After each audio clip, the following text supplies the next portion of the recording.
So here I am in a displaced camp in Mekelle. Thousands of people living here, nearly 1 million people still displaced. You can go on forever listening to the statistics, one more grim than another, about the percentage of mothers who are malnourished, about the percentage over half of children who are out of school. Last night, we were at a meeting with some government officials here who were giving us a presentation, or trying to give us a presentation. The electricity went off, as it often does here, so we were sitting in a gloomy office, and they just went through all the information. It just couldn't be worse. I asked them the question about how they would compare this to the famine of the 1980s, the infamous one that prompted Live Aid, and they pointed out you can't really compare the two, that they're very different.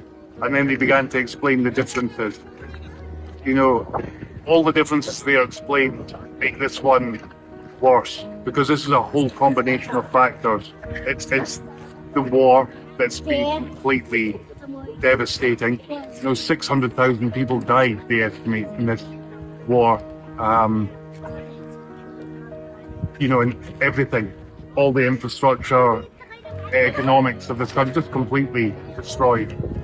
And a drought ongoing, nearly 3 years now of drought, meaning that even the people who have been able to go home are unable to plant and grow the crops that they would normally be living on.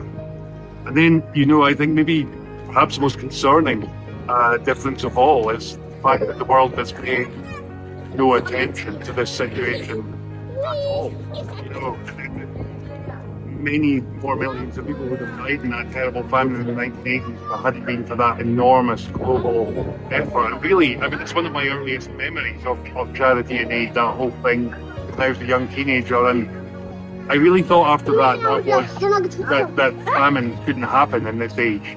When we can communicate, when we can see what's happening everywhere. In this world of plenty, we have the ability to prevent a famine. They don't happen overnight. And yet here we are, back here 40 years later, in this horrendous situation. And I think the question is the world going to act this time? Is it even going to stop and notice what's happening? Millions of people here, 4.5 million people right now, desperate need of aid. Are we going to listen to their cry this time?